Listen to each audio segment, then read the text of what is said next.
Trump की हत्या के लिए 560 करोड़ का इनाम। बड़ी खबर है, हत्या करने वाले को ईरान देगा 560 करोड़ का इनाम।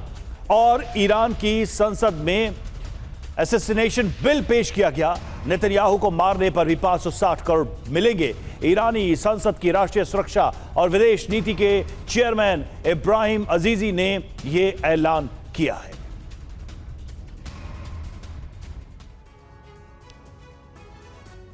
तो ये खबर अपने आप में दिलचस्प है। ट्रंप की हत्या के लिए 560 करोड़ का इनाम घोषित किया जा रहा है। कहां से? ईरान से। ट्रंप को मारने के लिए ईरान ने ये इनाम रखा है। नेतन्याहू को मारने के लिए भी इनाम रखा गया है। सेंटकॉम कमांडर ब्रैड कूपर के लिए भी इनाम रखा गया है। राष्ट्रीय सुरक्षा चेयरमैन इब्राहिम अजीजी ने यह ऐलान किया है। किल ट्रंप कैंपेन के लिए 560 करोड़ हमने सुरक्षित रखे हुए हैं, यह कहा गया। क्या कहा गया ईरान की तरफ से? ट्रंप को मारने पर 50 मिलियन यूरो यानी कि 560 करोड़ मिलेंगे और नेतन्याहू और ब्रैड कूपर को भी मारने पर भी 560 करोड़ मिलेंगे, यानी कि वही पुरस्कार इनाम राशि रहेगी।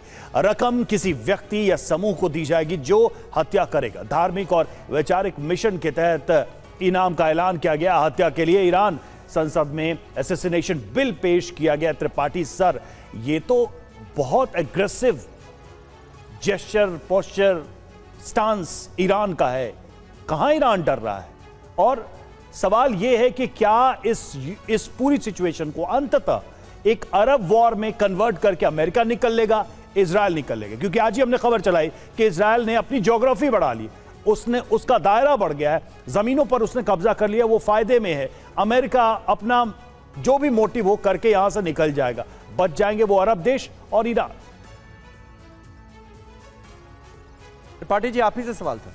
हाँ, देखिए, अमेरिका तो निकल जाएगा, लेकिन अमेरिका को भी अभी निकलने के लिए कोई रास्ता चाहिए, वो निकल नहीं पा रहा है। इजराइल ने उसको अच्छी तरह से फंसा दिया, बुरी तरह से फंसा दिया है। और ये बात है कि अमेरिका भी कह रहा है, ट्रंप ने कहा कि नहीं, हमने पिछली बार 1 घंटे के दूरी पर थे, हमने रोक दिया क्योंकि हमारे सहयोगी देशों ने हमसे अपील की थी। क्या वही स्थिति अभी नहीं होगी? अगर अभी ट्रंप फिर से हमला करेंगे तो फिर से ईरान ने कहा है कि हम गल्फ के और देशों पर हमला करेंगे। नहीं, अब तो सर असैसिनेशन की बात हो रही, ट्रंप की हत्या, नेतन्याहू की हत्या, ब्रैड कूपर की हत्या। जो भी, मेरे ख्याल से इस बात में कोई दम नहीं है कि अगर 560 करोड़ नेतन्याहू पे या 560 करोड़ ट्रंप पे या कूपर पे इनाम रखा गया है, क्योंकि ये तीनों, देखिए, अमेरिका में 1963 के बाद से कोई ऐसी हत्या प्रेसिडेंट की नहीं हो पाई है, इतने विरोध के बावजूद। तो एक आध गोली ट्रंप पे चली, वो भी पता नहीं चलाई गई जानबूझ के पब्लिसिटी के लिए, क्या बात थी।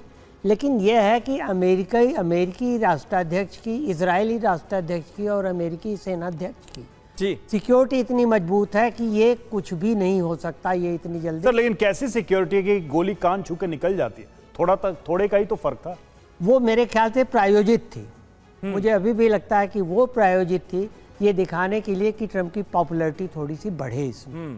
सर, लेकिन एक और गोलीकांड हो गया वॉशिंगटन डीसी में, जब पत्रकारों का डिनर जो है वो आयोजित किया जा रहा था। तो बार बार ऐसी घटनाएं हो रही हैं। और दूसरी तरफ ईरान की तरफ से यह बयान कि भाई इतने करोड़ रुपए दिए जाएंगे अगर कोई डोनाल्ड ट्रंप की हत्या कर देता है या इजराइल के पीएम नेतन्याहू की हत्या कर देता है। बदला लेने की बात अब ईरान कर रहा है आयतुल्लाह खामनेई के मारे जाने का।